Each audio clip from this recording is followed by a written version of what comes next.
Napikon si Senator Jinggoy Estrada sa patuloy na pagsisinungaling ni Sara Diskaya sa Senate, hearing at ibinulgar ni Sara Diskaya ang kanyang kayamanan sa pangungurap sa kaban ng taong bayan. Kaya panoorin po natin ito mga kababayan at pakinggan natin ng mabuti. Po, yung ibang companies po, we've divested from those companies. So I am directly lang with Alpha and Omega.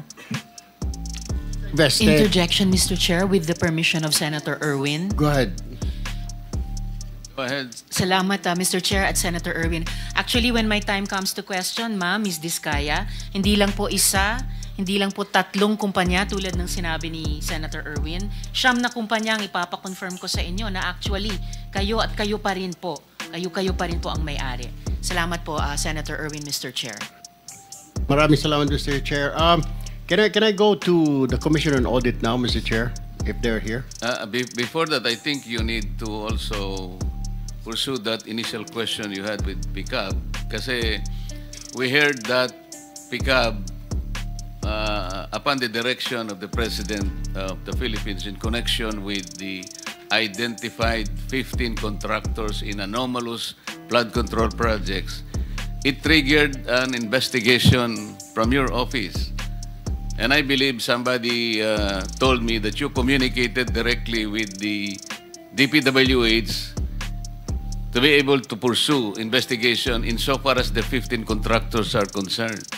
Did you not coordinate with the DPWH? And if you did, what was the coordination and what was the response made by the DPWH, if any? Thank you, Your Honor. Actually, on August 18, our Executive Director, Attorney Matienzo, formally wrote to DPWH Secretary Bonoan requesting information on all infrastructure projects awarded to the 15 contractors that have been identified as having the most flood control projects nationwide. So we sought in our letter a list of all the projects awarded to these contractors, the status of project implementation, the findings from their... You were referring to the 15 contractor subject matter of this inquiry? Yes, Your Honor. What was the reply by the DPWH, if any? To this day, Your Honor, we haven't received any reply. However, we issued summons to the contractors, and we have been doing our own hearings, and we ask them or require them to file a verified answer within 10 days from the receipt. Wait, you wrote the DPWH on August 18, Yes, and you Your did Honor. not receive any reply. You're No. seated beside the secretary of the DPWH. Did you ever ask him why no reply was ever given to your letter? Well, you know, Your Honor, in the interest of public service and expediency, we just went ahead with our investigation and summoned the 15 contractors. Not only the 15 contractors, but the other contractors that were mentioned by the President in subsequent... But the information you were asking from the DPWs, I believe, are essential information. How can you conduct your investigation without waiting for the information that you sought in the first place? At least, Your Honor, we did the preliminary hearings. There is a jump start to all of the hearings for the... Okay, Senator Tulfo, proceed, please. Mr. Chair, pinapaikot-ikot lang ho tayo nitong PICAB. Alam nyo, engineer, sinasabi ko ho kanina, yung sinasabi nyo, pinapatagal nyo, pinapaligoy-ligoy ninyo itong proseso na ito, pagtatanong, jumpstart yung mga sinasabi ninyo, DPWH umiiling, sinasabi na parang hindi pa nila natatanggap, and then suddenly you're telling us na gumawa na kayo ng action? Is this correct? What I heard, you started communicating with the 15 contractors? Actually, the day after the President mentioned the 15 contractors, we actually summoned the 15 contractors for investigation. Okay. So, ongoing investigation. Yes, Your Honor. Anong siglo natin malalaman ang resulta ng investigation nyo? Kasi pag ang gobyerno ang nag-imbestiga, taon na binibilang. Baka retired na kami lahat dito, nandiyan pa kayo nag-imbestiga. When do we expect the result of that investigation? Okay, Your Honor, for starters, we have preventively suspended their ARCC for flood control. So that means that they cannot bid for any subsequent flood control projects. Hindi naman nila kailangan po magbidding dahil na kumita na ito mga ito eh. Yun lang ho, yung they cannot subsequent flood control projects, di na sila pwede magbidding. Dapat to, suspindihin nyo na ho lahat yan eh. Mismo ang Pangulo nagsabi, deficient yung kanilang mga proyekto, substandard, ghost project, ganun lang. Next flood control project pa sila suspendido. Ngayon hindi sila tanggalan ng lisensya. Kailan ho natin maririnig, engineer, na suspendido mga lisensya nila o kumpiskado ng mga lisensya nila? When will we hear that? Your Honor, we are seriously investigating and conducting the hearings at PCAB, Your Honor. And Do you have a time frame for that, Mr. Chair? Yes, Mr. Chair, because we have to also realize and recognize that the contractors are also represented by counsel. Kasi ang totoo niyan, hindi importante sa amin yung suspension or blacklisting. Ultimately, revocation ang pinag-uusapan dito eh. Kasi seryoso po ito eh. I would request my colleagues to also put in perspective ang hinahanap po natin nung dito yung mga ghost projects. So gusto ko pong marinig po yung mga tanong ninyo. Hanapin po natin sa DPWH. Kasi importante po ito. Kailangan nating ilagay muna sa umpisa. Bakit po yung ipinangako ng mga ghost projects na dapat sana ito yung ating sinusubaybayan ngayon, kagaya po ng aking opening statement. Ang iniintay po namin na hindi bababa sa 50 ghost projects. Sa listahan po namin, meron na po kami. Kaya lang, kagaya na sinabi namin, 2 lang po ang formally na inadmit ng DPWH na ghost projects. Kaya po nakaka-disappoint. Maybe... Yes, Mr. Chair. I will just reserve some of my questions later to give way to the other senators here. But I have only one last question, Mr. Chair, for Mrs. Diskaya. Ma'am, sinabi ho ninyo, nag-divest na po kayo. Ano yung sabihin ng divest? What do you mean by that? We are no longer part of those companies. Okay. Kung hindi na po kayo part of those companies, how come you're still the chief operating officer, pati ang asawa mo sa ilang construction companies na ito? Hindi po ako COO ng mga companies po. Ma'am, you're under oath. Don't forget. Opo, CFO po, pero hindi ako COO po. COO. So, bakit po ikaw ang CFO pa rin kung nag-divest na po kayo, opisyal pa rin po kayo dyan? Sorry, tumutulong lang po ako dun sa mga ibang companies po. So you haven't, with the permission, you haven't completely divested all your interest in that Before we company. continue, let me acknowledge the presence of Senator Rapi Tulfo. Thank you. Answer. So you didn't divest totally. You're still the CFO according to you. Opo, pero hindi po ako nagmamanage po ng mga companies na yon. Wala na po ako. Wala po ako dun sa ano. Sorry. Naintindihan po niyo yung divestment. Kanino niyo po i-divest? Kasi po pag nag-divest kayo, there is somebody, doon niyo po isasalin yung pong inyong interest sa isang company. Kanino po nasalin? Nung mag-divest kayo, sino yung taong doon niyo i-divest po ang inyong interest sa korporasyon? Katulad sa St. Timothy, kay Maria Roma ko binigay po yung aking Sino siya? shares. Kamag-anak mo? She's the niece of my husband. Kamag-anak mo pa rin. Kayo pa rin. Kayo pa rin yan. Correct? Anyway, can I give my opening statement before I... Go ahead. I'll just my next round of questions later para to give way to our pro tempore. Ikaw na. Mr. Chair. Thank you, Mr. Chair. Before that, marami nagre-request kasi I lost track of those contractors present here today. Comsec, can you please mention who are those contractors present here today? Merong wawaw dyan.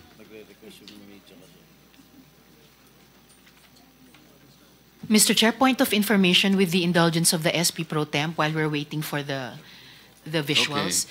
Pinag-uusapan kasi just now, no, na yung claim na nag-divest sa kumpanya ang pamilyang Diskaya, who by the way, pinangalanan ng Philippine Center for Investigative Journalism na King and Queen of Flood Control Projects dahil sa kanilang extravagant lifestyle.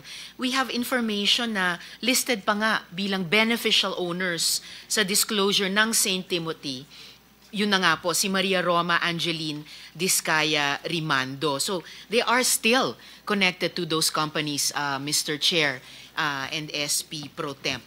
Bukod pa po sa idadagdag ko pang information mamaya, kaugnay ng interpellation ni Minority Leader, na hindi totoong nag-divest, at kung nag-divest man allegedly, hindi pa nila ginagawa yung iba pang mga requirements doon vis-a-vis, for example, the Securities and Exchange Commission.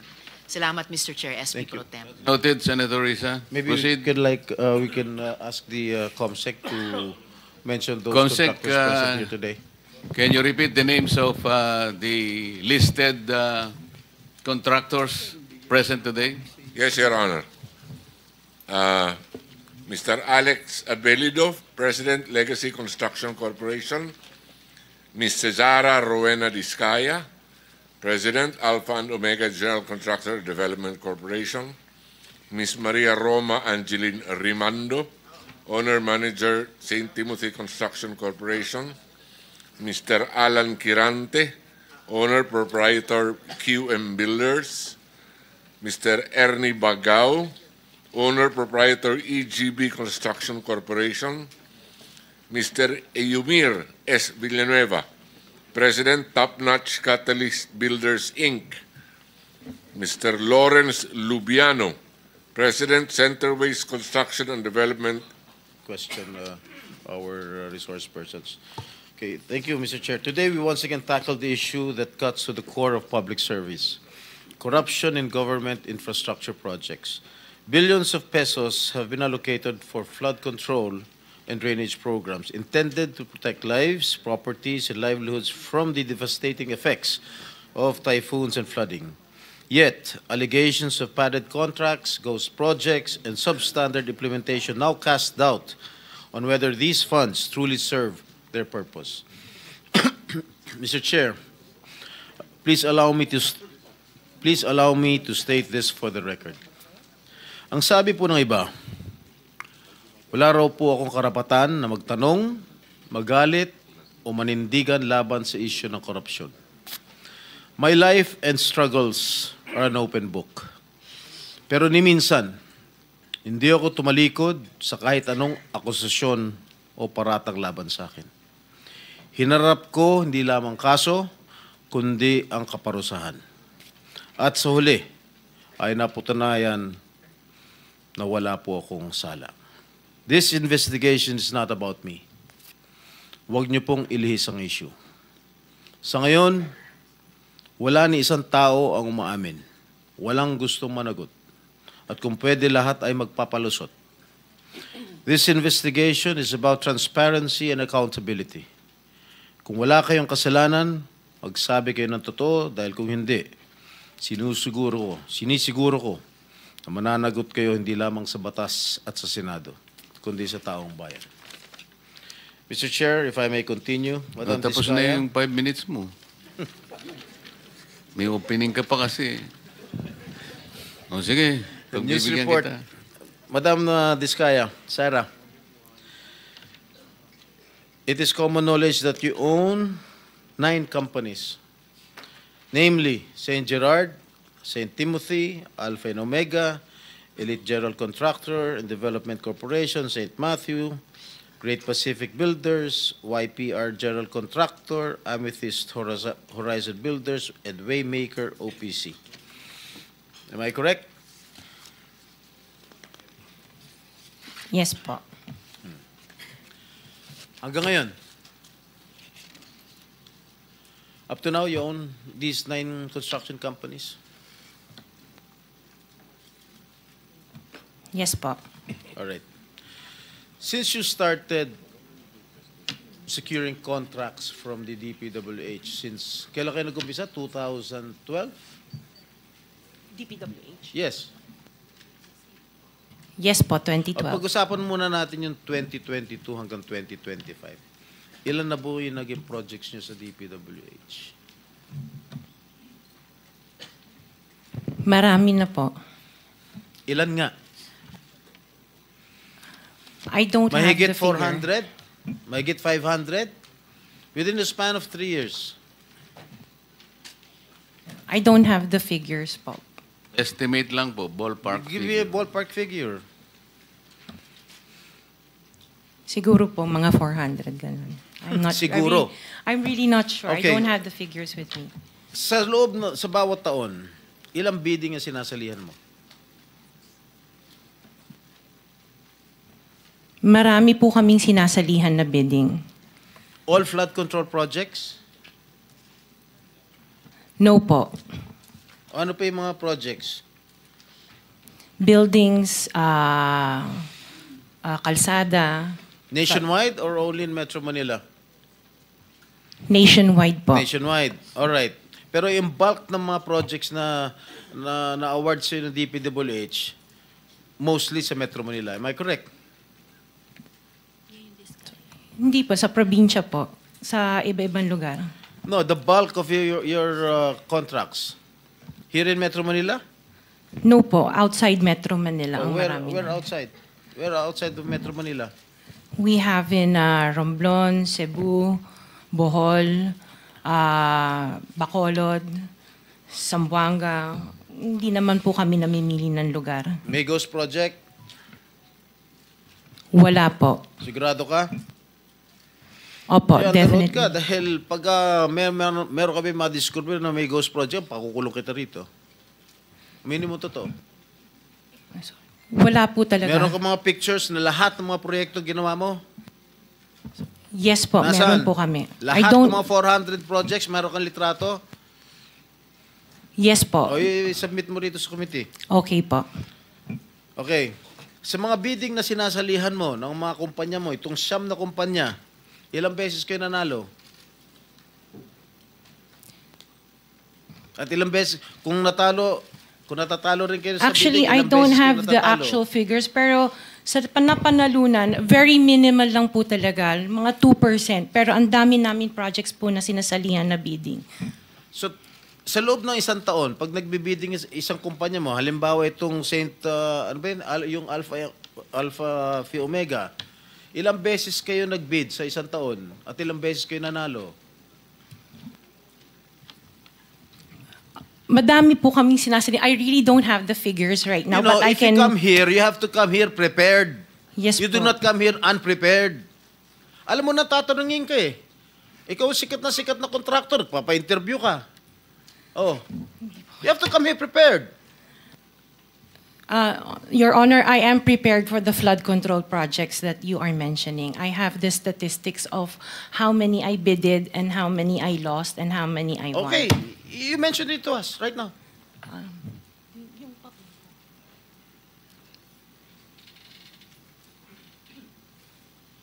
You are asking her to relate the 400.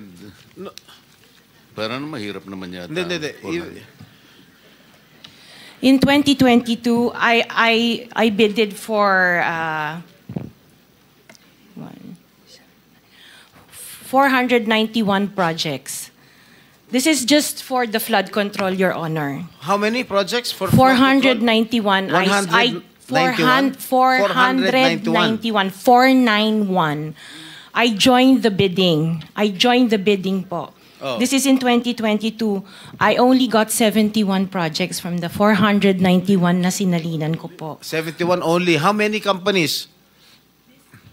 Itong This is siyam? just for Alpha and Omega Oh, po. what about the other companies? What about the other 8 remaining companies that you own? I don't have the statistics Oh. for that because I was only called as Alpha Wait, and Omega. You admitted earlier when I asked you if you own these 9 companies and you answered in the affirmative.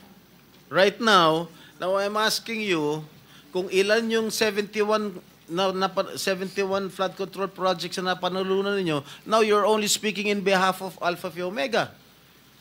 Kanina sinabi mo, ikaw may-ari ng siyam. Why can't you answer in behalf of the 8 remaining companies? Kasi po, yun lang yung na-prepare po namin for today's hearing. Oh, what about the representative of the other construction companies? Itong si Rimando. Oh, how many? You're representing St. Timothy. Good morning po, Mr. Chairman. For St. Timothy Construction po, we have 145 projects. Flood control projects. Yes, Mr. Chair. Since Since 2022. up to the present, as we speak, 122. 145. Excuse me? 145, Mr. Chair. Napanalunan, ang na-award sa inyo, 145 flood control projects. Yes, Mr. Chair. Napanalunan nyo yan. Yes, Mr. Chair. So, all in all, dun sa 8 companies, ilan? Dun sa 9 companies, hindi nyo alam? Out of the 400, maybe, who can answer my question from the DPWH? Maybe they have the records there. Mr. Chair, with the Just indulgence for of the the SP record- Pro Temp, Yeah. Yes, Senator Risa. kaugnay nung pagtatanong ni SP Pro Temp sa ngayon, gusto kong makapag-flash ng screenshot po nung siyam na calling cards, nung siyam na kumpanyang iyon. Calling card po ni Mr. Curly Discaya, na asawa po ni Ms. Discaya. So, mag-asawa po, dapat alam po nila in greater detail itong mga kumpanyang ito. Ito po, Mr. Chair, SP Pro Temp. Siyam na calling cards nung siyam na kumpanya, lahat sa pangalan ni Pacifico o Curly Discaya. So, dapat po mas alam po, both ni Ms. Sara Discaya at Ms. Roma Discaya Rimando ang mga detalye na tinatanong ni SP Pro Temp. Salamat, Mr. Chair, Thank you, at SP Pro thank you, Temp. Senator Risa. Okay, for the record, yung may-ari ng St. Gerard Construction, nandun yung pangalan ng asawa mo, Pacifico Discaya. Okay? Doon sa St. Timothy, sino may-ari ng St. Timothy? Ikaw si Rimando, no? Kamag-anak mo si Discaya, correct? Sabi mo, pamangkin mo. Tama? And who is this Maritoni Miligrito, the owner of Elite General Contractor? Who is this? Answer. Pinsan ko po, Mr. Chair. From the left pocket to the right pocket. St. Matthew. Nandito yung asawa mo, Pacifico Discaya. Great Pacific. Oh, ikaw, nandyan ang pangalan mo, oh. Si Sara Rowena Discaya. Kaya hindi mo mapapagkaila, eh. YPR General Contractor. Nandito rin ang pangalan mo. Miss Sara, alam mo, huwag ka magsisinungaling, ha? Amethyst Horizon. Sino si Amethyst Horizon? Sino si John Brian Eugenio? Who is he? Sagutin mo, Miss Rimando. I didn't know, Mr. Chair. Madam Sara. He's one of our employees. Oh, dami. Waymaker. Sino si Gerald William Discaya? He's my eldest son. Okay. Alpha Phi Omega, yan, asawa mo. So, you confirm, lahat ng siyam na yan, ikaw ang may-ari. Tama? Part owner po. Part owner. Okay. Kaya nyo ba talaga pagsabay-sabayin yung mga construction, mga proyekto ninyo? Paano nyo nagagawa ito? Yes po, we have sufficient employees naman that can carry out and execute the project. Okay, ilan ba yung mga empleyado ninyo? In the office po, mga 200 plus. Sabay-sabay kayong naawardan ng kontrata ng DPWH. Alam mo, nakakapagtaka dahil kayo lagi nakakuha ng DPWH contracts, ha? Sino ba talaga sa DPWH ang nagbibigay sa inyo listahan ng mga projects for bidding? Turo mo na. Wala po akong knowledge po. Talaga?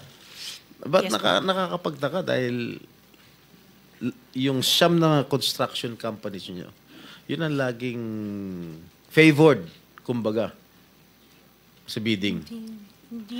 Kasi ang balita ko, isa kayo sa mga una nakakita at nakakapili ng mga projects. Bago pa mabuo ang National Expenditure Program, yung tinatawag natin na NEP. Parang menu lang sa restaurant na nakaka-order kayo kaagad. Sino ang point person nyo sa DPWH na nagbibigay sa inyo ng informasyon na ito, o para sa inyo, ito para sa kanya? Sino? Sir, wala po akong nakakausap po. Wala kang kilala sa DPWH? Wala po. Hindi kami maniniwala niyan, wala kayong kilala sa DPWH. Meron ako yung mga engineer, yung mga district engineers siya. Yun mga pala. Sino yung mga district engineer na nakilala mo? Pero hindi po sila nagbibigay ng project po sa akin. At tinatanong ko, wala naman ako sinasabi sa'yo kung nagbibigay sila ng project, sino ang kakilala mo sa DPWH? Sila, mga DE po. DE Yeah, okay. ng... Sabi mo, sino? Teka sandali. DE ng Laguna, Sino DE nga? ng... Banggitin mo yung pangalan. I can't remember their names kasi I don't transact on Okay, behalf of the DE companies. ng Laguna, sino pa?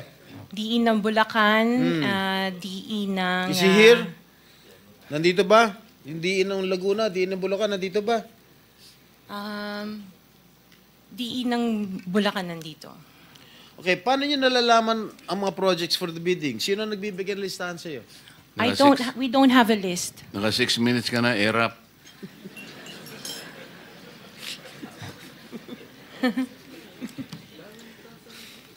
Okay, I don't have a list po. Interjection, Mr. Chair, with the permission of the SP Pro Temp. Okay. On the DPWH na binanggit po niya, Mr. Chair. Okay. Salamat, Mr. Chair, SP Pro Temp. Dahil natatanong po ni SP Pro Temp ang DPWH din in connection sa mga diskaya. I wonder, Mr. Chair, kung natignan na po, nasilip na po ng DPWH, kung may practice ang mga diskaya companies ng pagpapahiram o